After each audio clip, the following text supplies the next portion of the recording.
यदा यदा हि धर्मस्य ग्लानिर्भवति भारत अभ्युत्थानम् अधर्मस्य तदात्मानं सृजाम्यहम्। सर्वोपनिषदो गावो दुग्धा गोपालनन्दनः पार्थो वत्सः सुधीर्भोक्ता दुग्धं गीतामृतं महत् दुग्धं गीतामृतं महत्। सर्वेभ्यो नमः। नमो नमः महोदय। सर्वेभ्यो नमो नमः। नमो नमः महोदय। नमो नमः महोदय। आइए आज की कक्षा का आरंभ करें उच्चारण के साथ।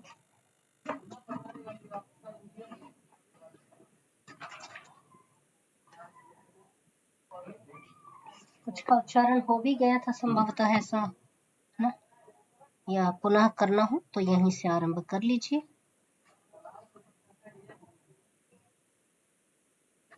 आज का उच्चारण कौन कर रहे हैं?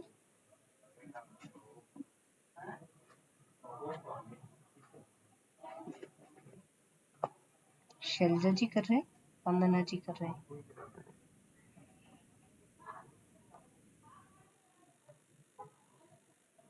महोदय हम करें? कर लें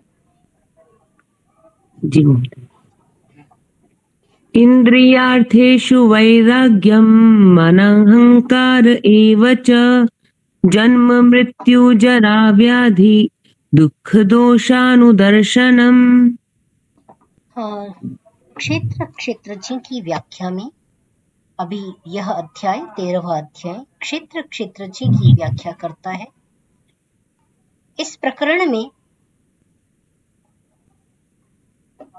क्षेत्र क्या है,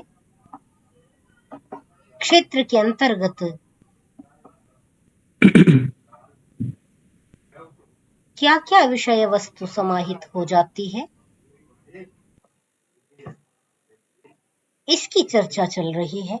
और इसी चर्चा प्रसंग में विगत कक्षा में हमने कुछ विषय देखे थे, कुछ इंद्रियां, कुछ अव्यक्त से व्यक्त की ओर तत्व का चिंतन किया था, पदार्थ का चिंतन किया था, फिर इंद्रियां और इंद्रियों के विषयों के विषय में चिंतन आरंभ किया था। इसी प्रकरण में यह श्लोक है,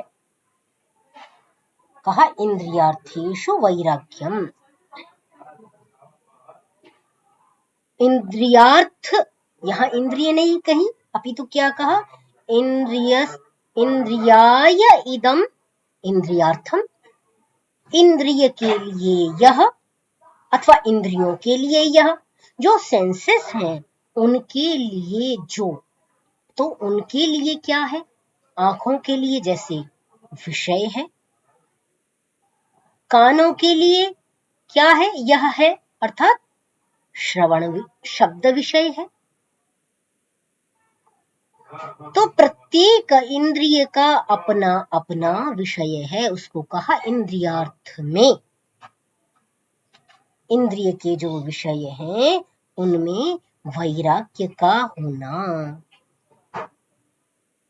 अनहंकारः, पहले भी कहा अमानित्वम अदम्बित्वम, अब कहा अनहंकारः। व्यक्ति स्वाभिमान करे तो वह समझ में आता है, परंतु व्यक्ति कब अभिमान को अहम में परिवर्तित कर देता है, अहम मान्यता आ जाती है, मैं सत्ता का आभास है, अहंकार है, उसको कहा कि अहम भाव न होना, तुभ्यम वस्तु तुभ्यमेव समर्पयि, तुम्हारा दिया हुआ यह सकल साम्राज्य है, मेरा दिया जो मुझे प्राप्त जो शरीर है, जो मेरे अर्थ दिया है, वह भी आप ही का है। इसी संदर्भ में तत्वम असि की अवधारणा आती है। सब कुछ तुम्हारा है, तुम्हें अर्पित है, तो अनहंकार भाव, आत्मा को परमात्मा के समीप बैठाना, आत्मा को परमात्मा हेतु समर्पित कर देना, ये अनहंकारिता है। जन्म मृत्यु जरा व्याधि दुख दोषानुदर्शनम। तो इस प्रकार जन्म है, मृत्यु, जरा अर्थात बुढ़ापा,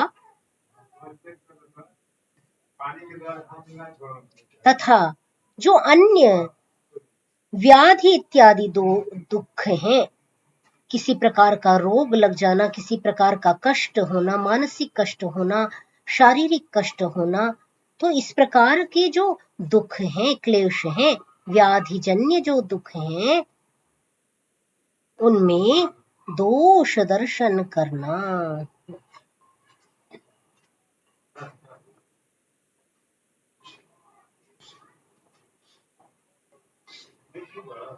क्या है?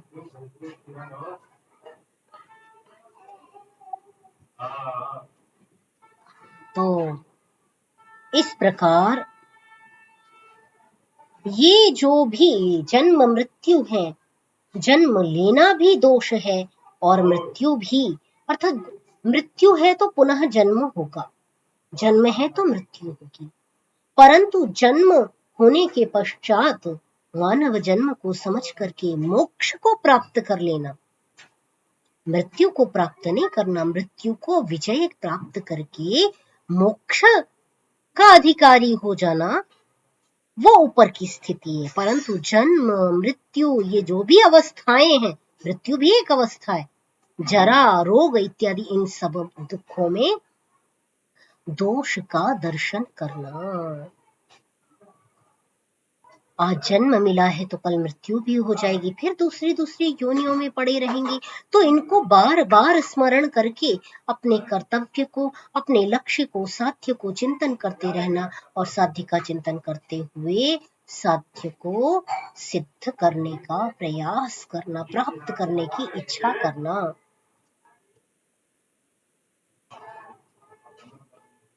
आगे देखिए, आगे उच्चारण कर ले। जी महोदय। आसक्तिरनभिष्वङ्गः पुत्रदार गृहादिषु नित्यं च समचित्तत्वम् इष्टानिष्टोपपत्तिषु। जी, आसक्ति पर ध्यान देंगे। आसक्ति नहीं है, असक्ति है। आसक्त और असक्त शब्द विलोम शब्द की तरह समझिए। आसक्ति अनुरक्त होना है, आसक्ति बिल्कुल निर्मोह हो जाना है, निर्मम हो जाना है, वैराग्य भाव में हो जाना है, वो असक्ति है। तो असक्ति आसक्ति का बिल्कुल अपोजिट शब्द है, बिल्कुल उल्टा शब्द है। आसक्ति बिल्कुल भिन्न है, असक्ति बिल्कुल भिन्न है। असक्ति ही यत् किंचित लेश मात्र भी लिप्त न होना ही असक्ति है। अनभिष्वंगः, लिप्त न होना, किसी भी पदार्थ में, किसी भी वस्तु में आसक्त न होना, ममता में लिप्त न होना। तो कहा किस किस में आसक्ति न रखे, अभिसंग न लो होवे तो कहा पुत्र दार गृहादिषु। पुत्र में मोह आसक्ति होती है, दारा में होती है, गृह इत्यादि में होती है, संपत्ति में होती है, धन धान्य से होती है, गाड़ी से होती है। जो कुछ भी आसक्ति के हेतु हैं, उन सबसे अनभिसंग होना, पृथक्त्व भाव रखना, नित्यम च समचित्तत्वम, नित्य ही सदा सर्वदा समचित्त होना। पुत्र है तो समचित्त, पुत्र नहीं है तो समचित्त, दार है नहीं है तो दारा इत्यादि का होना न होना, सब स्थिति में समचित्त हो जाना। इष्ट अनिष्टोपपत्तिषु, इष्ट की प्राप्ति में भी और अनिष्ट की प्राप्ति में भी सर्वदा समचित्त हो जाना। ऐसा स्वभाव अर्थात इंद्रियों से इंद्रियों के अधीन न होना, और इंद्रियों के पश्चात जो मन, जहाँ पर दुख होता है, कष्ट का अनुभूति होता है, उस इंद्रिय के भी अधीन न होना, अर्थात उसमें भी अभ्यास के द्वारा समभाव, अनिष्ट हो जावे तो भी समान रहना, इष्ट हो जावे तो भी समान रहना। ऐसा व्यवहार करे, विषयों के अधीन न हो। ठीक है, यहाँ कोई प्रश्न तो नहीं है, आगे उच्चारण कर लेंगे। महोदया एक बार आसक्ति शब्द का पद परिचय बता दीजिए।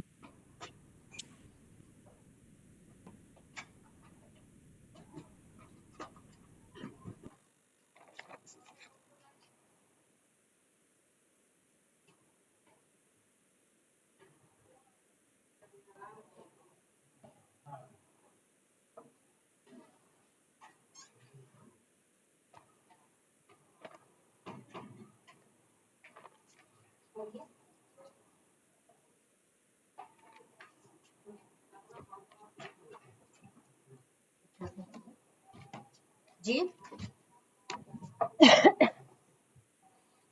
उच्चारण कर लिया। हाँ जी, जी महोदया, हाँ जी, आसक्ति ही शब्द का पद परिचय जानना है। पुनः कहें। आसक्ति पद का पद परिचय है। अच्छा, शच समवाये धातु से करेंगे तो सक्तिन शक्ति ही बन जाएगा। समवाय होना, उससे युक्त होना, वो शक्ति हो गई अर्थात आसक्ति हो गई, और न शक्ति ही असक्ति ही। जैसे कहा न सत्यम असत्यम, एक सत्य है और सत्य से बिल्कुल उल्टा क्या है, असत्य है, झूठ है। तो शक्ति हो गई आसक्त होना, और जहां न शक्ति, जहां शक्ति बिल्कुल नहीं है, माने लिप्ति बिल्कुल भी नहीं है, वो हो गया असक्ति। और अनभिष्वंगः, अनभिष्वंगः ये भी क्या है, पदार्थों के साथ लिप्त होना, जो मेरा है, जो मेरा है, ऐसा जो भाव है कि यह मेरा पुत्र है, मेरी पत्नी है, मेरा घर है, मेरा भवन है, मेरी ये वस्तु है, ये जो पदार्थों के साथ जहां पर ये जो लिप्ति है, उसको प्राप्त, उससे चिपके रहने की जो इच्छा है, उसको कहा अभिसंग। यहाँ अन उपसर्ग है महोदया? नहीं, समास है। समास, अनभिष्वंग, अनभिसंगः, न अभिसंगः, अनभिसंगः, ऐसा करेंगे। जी जी, धन्यवाद महोदया। अन्य कोई प्रश्न? मयि नहीं महोदया। ठीक है, कर ले। मयि चानन्य योगेन भक्तिरव्यभिचारिणी विविक्त देश सेवित्व मरतिर्जन संसदि।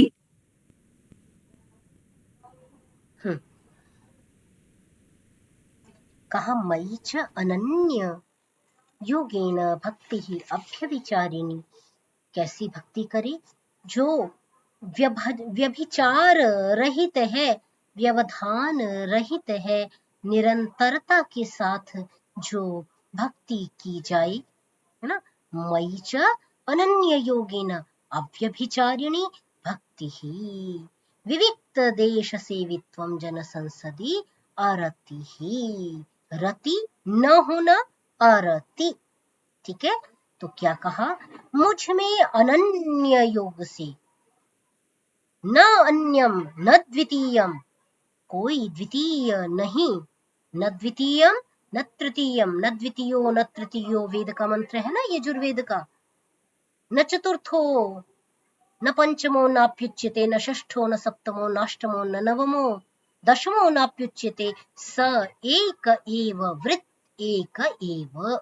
ये यजुर्वेद का मंत्र है, जहां पर कहा कि वो दूसरा नहीं है, तीसरा भी नहीं है, चौथा भी नहीं है।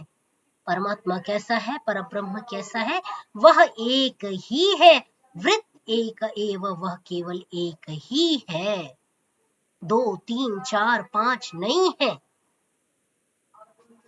तो ऐसी अनन्य योग के द्वारा, एक निश्चयात्मिका बुद्धि के द्वारा, अन्य अन्य योग नहीं है, उसको जाने का एक ही मार्ग है कि पूर्णतया समर्पण के साथ पर ब्रह्म की ओर समर्पित हो जाना। अनन्य योग के द्वारा उस परमेश्वर में, जो परब्रह्म परमात्मा है, उसको, उसमें समर्पित हो जावे ना, अव्यभिचारिणी भक्ति ही। और किसी भी अभ्यविचारिणी माने किसी भी अन्य की, अन्य से आसक्ति न होना। ठीक है, किसी से युक्त न होना, दूसरे पदार्थों से, दूसरे व्यक्ति से, उसको कहा अव्यभिचार। व्यभिचार माने संसर्ग, किसी से युक्त होना, किसी का सहयोग, किसी और को मानना, यहां पर का नहीं। अव्यभिचारिणी एक व्यवसायत्मिका बुद्धि के द्वारा भक्ति करे, उस पर ब्रह्म की ही उपासना करे। विविक्त देश सेवित्वम, विचिर धातु से बनाएंगे तो विचिर जो पृथक भाव है, माने बिल्कुल अलग देश में, एकांत देश जहां हो, पृथक होना, मनुष्यों का समूह जहां है, जहां भीड़ इत्यादि है, उससे अलग होकर के। विविक्त देश सेवित्वम, ऐसे देश माने स्थान, विविक्त देश माने एकांत स्थान में का सेवन करना। और किससे, जन संसदि अरति, जन का जहां समूह है ना, सम्मर्द है, भीड़ भाड़ है, संसद माने समुदाय, तो जहां ये संसद शब्द भी देख सकते हैं आपकी, ये संस्कृत शब्द है और वैदिक शब्द है। ठीक है, जन संसदी, जन संसद में, समूह में, आरती, रत न होना, राग न रखना, लिप्ति न रखना, उससे विरत हो जाना, उससे पृथक हो जाना, यह साधक के क्षेत्र के का जो उत्तम क्षेत्र है, उसका निर्धारण करता है। अतः साधक को अनन्य योग के द्वारा, व्यवसायत्मिका भक्ति के द्वारा सदा सर्वदा पृथक देश का सेवन करे और जन सम्मर्द से, जन समुदाय से विरत रहते हुए साधना में अपने मन को लगा देवे, और उस जो एक अनन्य पर ब्रह्म है, जो दो नहीं है, तीन नहीं है, चार नहीं है, वह एक है, बस एक ही है, उसकी भक्ति में अपने तन मन धन सबको समर्पित भाव करके, उसके प्रति समर्पित भाव से उसके प्रति अपने आप को अर्पित कर देवे, युक्त कर देवे। ठीक है, स्पष्ट? कोई प्रश्न है?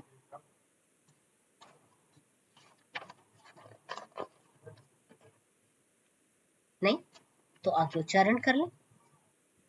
स्पष्ट है महोदय। अध्यात्म ज्ञान नित्यत्वं तत्त्वज्ञानार्थ दर्शनम् एतज्ज्ञानमिति प्रोक्तम् अज्ञानं यदतोऽन्यथा। और सारे चूंकि अध्यात्म परक के हैं, चूंकि एक सात्विक क्षेत्र माने उर्वर भूमि की हम एक विवेचना कर रहे हैं कि उर्वर भूमि कैसी हो, साधक अपनी भूमि को उर्वर कैसे बनाए, कैसे वो जो खाद किस तरह की डाले, पानी किस तरह का डाले, किस प्रकार का वह बर्ताव करे, इसके लिए जो इधर दे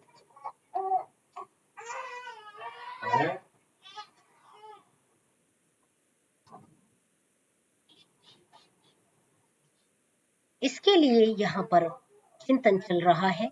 तो सारे ही श्लोक लगभग एक ही प्रकार के हैं और उनमें क्षेत्र का निर्धारण करना है।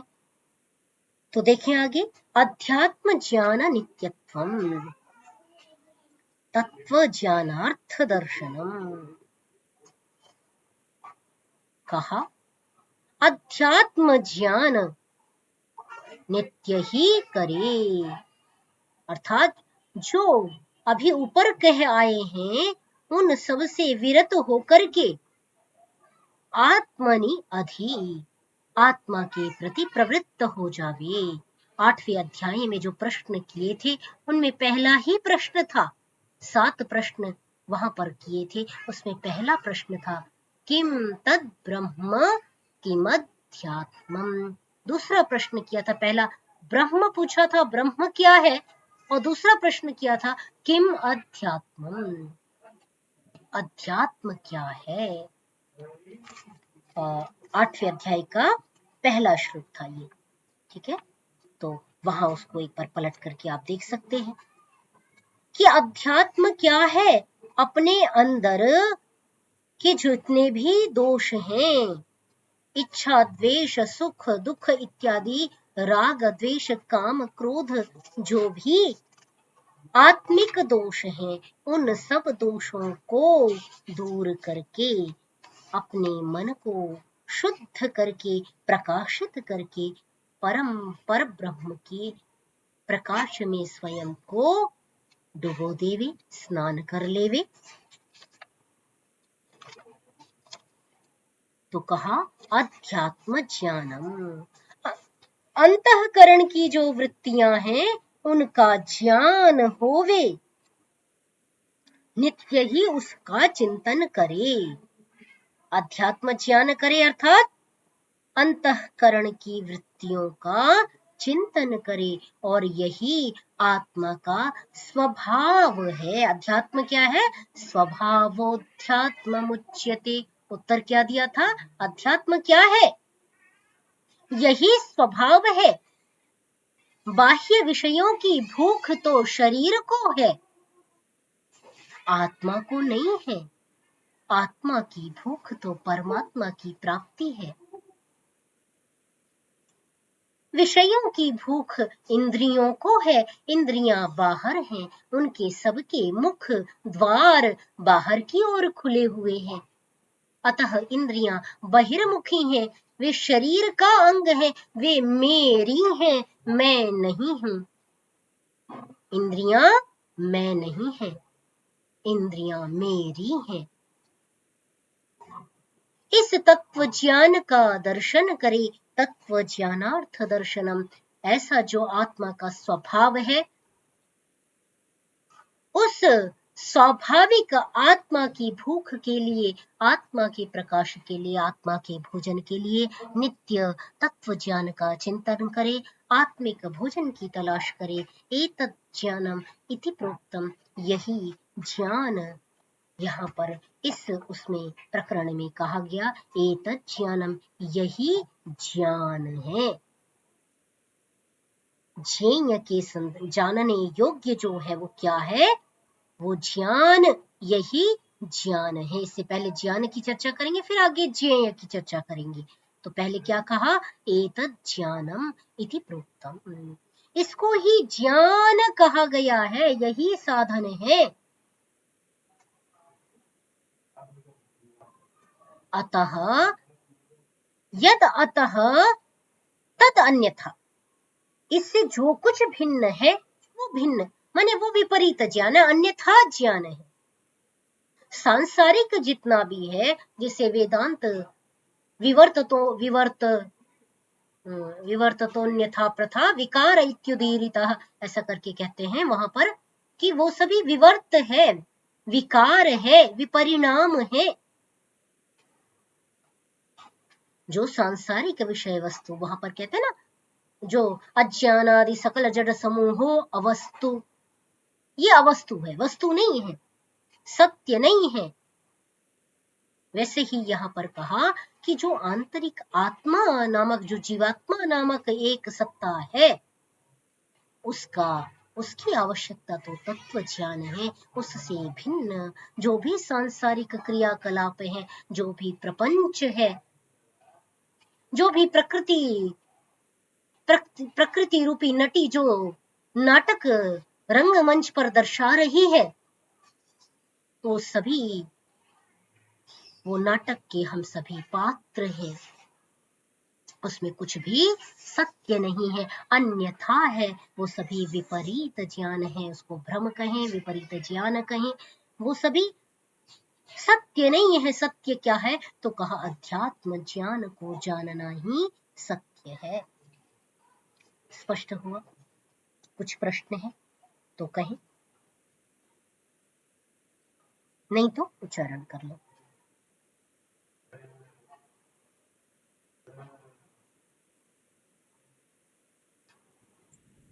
स्पष्ट है महोदय, उच्चारण करें। जी। ज्ञेयं यत् तत् प्रवक्ष्यामि यज्ञात्वामृतमश्नुते अनादिमत्परं ब्रह्म न सत्तन्नाद सदुच्यते। हाँ, कहा ज्ञेयं यत् तत् प्रवक्ष्यामि, जिसको यज्ञात्वा अमृतम अश्नुते अनादिमत परम ब्रह्म न सत्तत न असत उच्यते। कहा अब यहाँ पे सदसद्वाद भी ले आए। पिछले में आप वेदांत का दर्शन कर रहे थे, अब यहाँ सांख्य के सिद्धांत का दर्शन करेंगे। देखिए, कहा ज्ञान जो है वो किसी वस्तु का ही तो होगा। कोई ज्ञान के योग्य कोई वस्तु होगी जिसको जाना जाएगा। ठीक है, जैसे साधन आंख है, उसके लिए साध्य कोई दृश्य होगा तब ना आंख देखेगी। तो आंख साधन है, वस्तु दृश्य जो है, पदार्थ जो है वो दृश्य है, साध्य है उसका। वैसे ही जो ज्ञान है, अध्यात्म ज्ञान है, उसका कोई ना कोई पदार्थ उसका क्या होगा? ज्ञेय होगा। जानने योग्य जो वस्तु है वो ज्ञेय है, और जो जाना गया यत् तद् ज्ञायते तद् ज्ञानम, जो जाना जाता है वो ज्ञान है। जिसको जाना जाता है वही ज्ञेय है। तो कहा जो ज्ञेय है, मनुष्य अपने अध्यात्म ज्ञान के द्वारा जिसको जानता है, यत् ज्ञेयम, जो जानने योग्य है, तत् प्रवक्ष्यामि, उसको मैं अब कहूंगा। यज्ञात्वा, जिसको जान करके अमृत अश्नुते, अमृत को, मोक्ष सुख को प्राप्त कर लेता है। अनादिम, वह कैसा है? वो जो अमृत है, अमृत का बखान कर रहे हैं, अमृत का वर्णन करते हुए कहते हैं वो कैसा है? तत् अनादिम, वो कभी उत्पन्न नहीं हुआ, उसका आदि कभी नहीं हुआ। ऐसी जो सत्ता है, जो ज्ञेय है, जिसको जान करके अमृत प्राप्त कर लेता है, वह अनादि है, उसका आदि कभी नहीं हुआ, वो कभी जन्म नहीं लेता, उसका कभी प्रारंभ नहीं होता, वह अनादि है। न आदि ही यस्य स अनादि ही, बहुव्रीहि समास करते हैं कि जिसका कोई आदि नहीं है वही अनादि कहलाता है। ऐसा परब्रह्म, ऐसा जो परब्रह्म है, ब्रह्म शब्द से देखिए कहा जाता है उसको, जो सत्ता है वो कैसी है? परब्रह्म है। परम ब्रह्म, परब्रह्म। तत् न सत न असत। न तो उसकी कभी सत्ता है, वो कहो कि सत्ता वाला बन के कोई वस्तु आकार रूप में मेरे सामने खड़ा हो जाए, न सत, वो सत नहीं है। और ऐसा कहो कि जिसकी सत्ता नहीं है वो है ही नहीं, तो उसको आप न असत उच्यते, उसको असत, वो नहीं है, उसकी सत्ता नहीं है। परमात्मा इस सृष्टि के पीछे नहीं है, इस ब्रह्मांड को बनाने वाला कोई सत्ता नहीं है, ऐसा आप नहीं कह सकते। न तद उच्यते, ऐसा आप नहीं कह सकते। न तो उसको सत कहा जाता है, न ही उसको असत कहा जाता है। ना सदासीत नो सदासीत, है ना? हम, वो सत भी नहीं है, असत भी नहीं है। नासीत रजो नो व्योमा परो, पर व्योमा पर परोयत, हाँ व्योमा परोयत, ये ऋग्वेद का, जहां हम सृष्टि विज्ञान की चर्चा करते हैं, सृष्टि प्रक्रिया का अनुशीलन करते हैं, वहां पर यह मंत्र आता है कि वो सत भी नहीं है, वो असत भी नहीं है।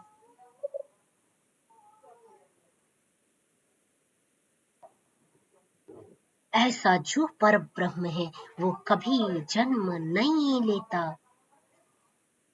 वही ज्ञेय है, और उसको जान करके ही मोक्ष प्राप्ति हो सकती है। इतनी बड़ी बात इस सुंदर से श्लोक के माध्यम से कही गई है। इसको जो समझ लेता है, जो जान लेता है, उसके समस्त संशय दूर हो जाते हैं, वह संशय रहित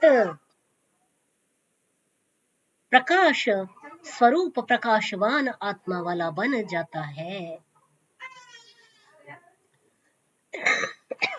स्पष्ट हुआ? स्पष्ट हुआ? जी महोदय, हमें हुआ, बाकी और से पूछ लेते। ठीक है जी स्पष्ट हुआ। जी। जी आगे एक और कर ले। जी महोदय। सर्वतः पाणिपादं तत् सर्वतोक्षिशिरोमुखं सर्वतः श्रुतिमल्लोके सर्वमावृत्य तिष्ठति। सर्वतः पाणिपादम, हाँ, तत्सर्वतः अक्षिशिरोमुखम, अरे उस पर ब्रह्म के सब और पाणी हाथ फैले हुए, कोई उसकी पकड़ से बाहर नहीं है, कोई बच नहीं सकता। उसके पैर भी सब और फैले हुए हैं। तत्सर्वतः अक्षि, उसकी आंखें सब और गई हुई हैं, उसका सिर सब और फैला हुआ है, उसका मुख काल के रूप में सब ओर से सबको ग्रहण कर रहा है। सर्वतः श्रुतिमत सर्वम आवृत्य तिष्ठति, वह सब ओर से सुना जाता है, श्रुतिमान है, श्रुति वाला है, वह सब ओर से सुना जाता है। सर्वम आवृत्य तिष्ठति, वो ब्रह्मांड का जितना भी हिस्सा है, जहां तक का हिस्सा है, जहां तक ब्रह्मांड फैला है, उस सब को वह आच्छादित करके बैठा हुआ है। उसकी सीमा से कुछ भी परे नहीं है। इसीलिए गीता बारंबार कहती है वह अव्यय है, वह व्यय नहीं होता, वह खर्च नहीं होता, वो घटता बढ़ता नहीं है। 10 रुपए है तो 1 रुपए खर्च कर दिया तो 9 बच गए, व्यय हो गया तो घट गया, 1 रुपए किसी ने दे दिया तो बढ़ गया, 11 हो गया, नहीं, वो अव्यय है, खर्च नहीं होता। सृष्टि के कण कण में वह पूर्णतया से व्याप्त है, वो छोटा नहीं होता, वह बड़ा नहीं होता, वो कण कण को आच्छादित किए हुए है।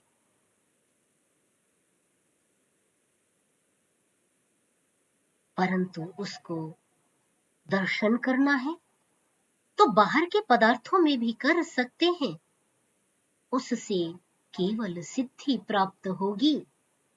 अंतःकरण में जब भक्त दर्शन करेगा तब उस पर ब्रह्म को सिद्ध कर लेगा, उसको प्राप्त कर लेगा। यही बस विशेषता है, यहीं पर सार है, यहीं पर ज्ञान है जीने का। तो इस प्रकार उसके पाणी पाद अक्षि शिर मुख सब ओर फैले हुए हैं। उसको अपने पास भी देख सकते हैं, दूर भी दे सकते हैं। अब उसको अलंकार में कुछ कहा जाए तो उसको व्यक्ति कुछ समझ लेता है, परंतु गीता स्पष्टतया पर ब्रह्म का स्वरूप कितने सुंदर शब्दों में दर्शा रही है, जिसे हम चिंतन मनन निदिध्यासन के द्वारा आत्मा को समझा सकते हैं। आत्मा आत्मा वा अरे श्रोतव्यः मंतव्यः निदिध्यासितव्यः, है ना। तो आत्मा जो है, आत्मा के विषय को, आत्मा का तो श्रवण मनन निदिध्यासन सभी के द्वारा ही उस पर ब्रह्म को आत्मा में जाना जा सकता है। आज के लिए इतना ही। यहाँ पर आपका कोई प्रश्न विचार जिज्ञासा हो तो शेयर कर लीजिए। महोदया, लोके सर्वम आवृत्य तिष्ठति, इस पद में तो जो ईशावास्यम उपनिषद का आदि मंत्र है उसका भाव भी आ रहा है, ओम ईशावास्यम इदम सर्वम यत् किंच जगत्याम जगत। सुंदर, बिल्कुल सही आपने कहा।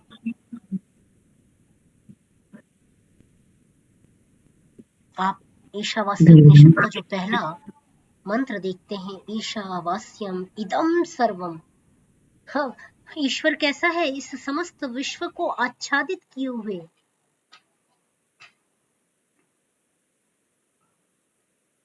और वही भाव हम सर्वम आवृत्य तिष्ठति, लोक में सब कुछ आवृत्ति करके वह बैठा हुआ है। कितना सुंदर आपने इसको कोरिलेट किया, बहुत सुंदर। धन्यवाद महोदया। अन्य कोई कुछ कहना चाहें आप में से किन्हीं का कोई विचार हो तो रख लें।